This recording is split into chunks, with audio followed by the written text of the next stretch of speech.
Hello, my beautiful crafty friends. I'm Katya with Lunar Sun Creations, and I know it's been quite a long time since you've seen me on camera.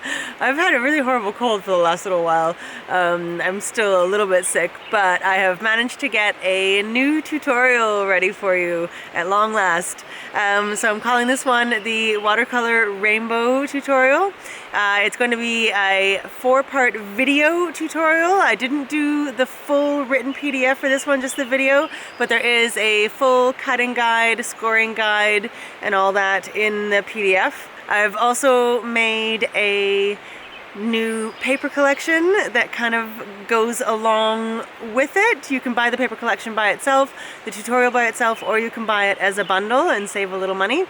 I have sized a lot of the pieces in the collection, the paper collection, to work perfectly with the design of the album, so I hope that you will check out both of those things.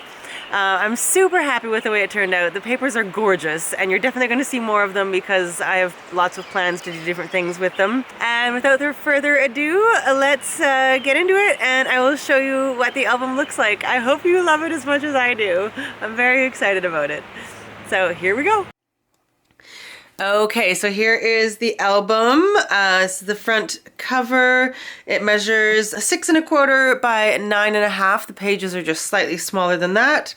On the front, I've got a really beautiful purple agate here as the clasp. It's like a chain and lobster clasp. Okay, the spine is about 2 3/4 wide. There's the back. Okay, and then when you open up the lobster clasp, I kept the inside front and back cover really simple, so you can put a nice big 5x7 picture there, or you could mat it with white and journal there.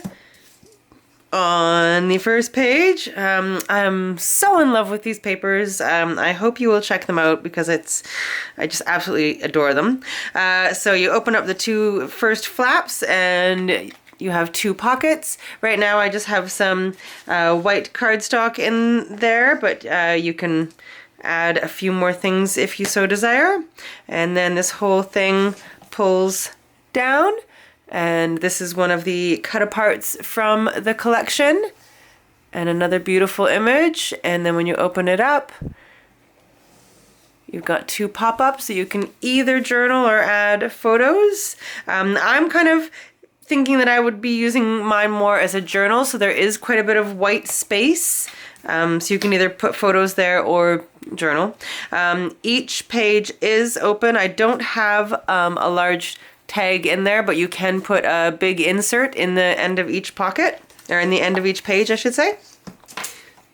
On page 2 and 3, they coordinate. So I've got a metal embellishment here, and this opens up. It's a magnetized flap, and then you open that up, and you've got this pops up really nicely for some dimension, and then you can journal on these 2 sides or add photos.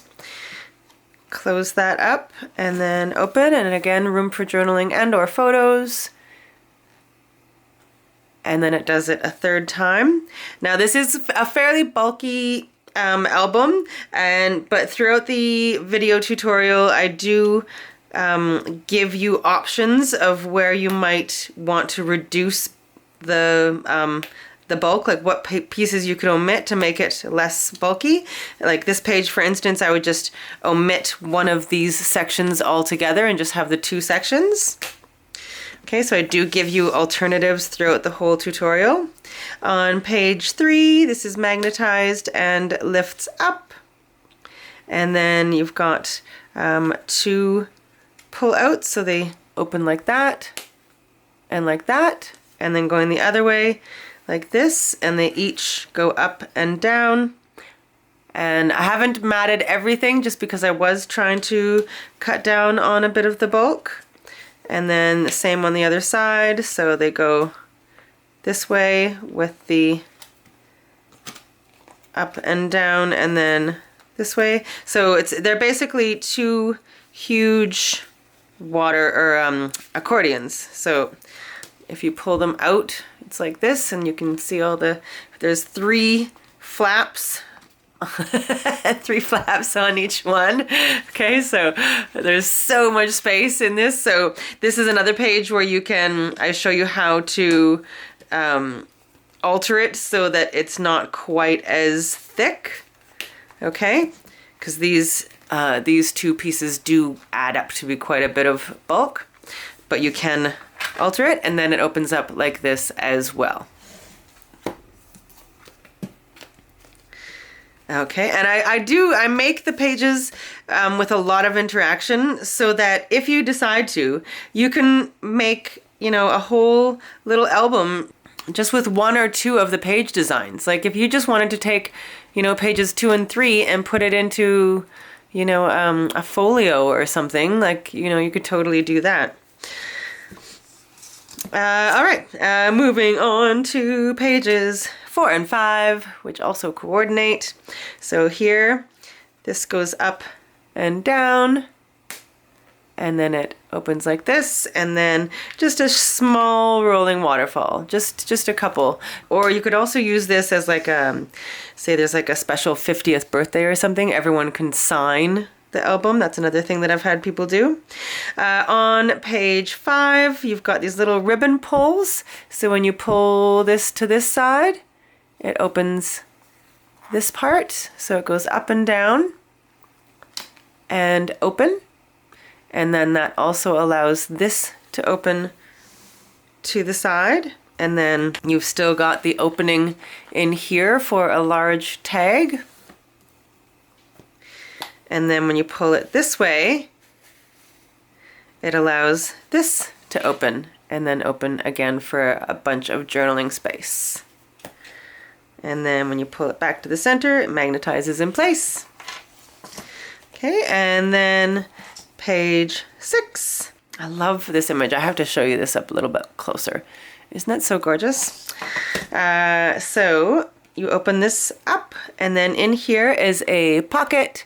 And inside I've just got a trifold that is just white on either side, again for journaling. Journaling's become a big thing again lately, and I'm really happy about that because I do quite a bit of journaling. I have like a gratitude journal, and I've been finding at my markets that I've been doing, people are really wanting to journal. So yeah, so that's kind of where I've been starting to take things. All right, so you open that up and down, and here you've got again more space for whatever you want it to be, and then another little magnetized section over here that opens like that, and then you close it up and it opens like that, and then this also opens to the side. All right, so there's room for at least 60 photos if you wanted to use it as a photo album, depending on how you crop the photos. If you didn't want to use it as a photo album and just wanted to use it for journaling, then there's tons of spots, as you saw, for journaling. So you can purchase the tutorial on its own, or you can purchase the paper collection on its own, which has 75 pieces in it. Or you could save yourself some money and buy it as a bundle with both the tutorial and the paper collection. The links are down below, as well as the link to the Buy Me a Coffee if you feel so inclined. It is highly, highly appreciated. It's basically like a little virtual tip jar, and it really, really helps this channel to keep going. Feel free to reach out to me with any questions you might have, or to show me your projects. I always love to see them. I hope you're having an amazing day, and I will see you again very, very soon. Don't forget to hit that subscribe button. Give it a little boop. All right, love you all. Hope you're having a great day. Huge hugs. Bye.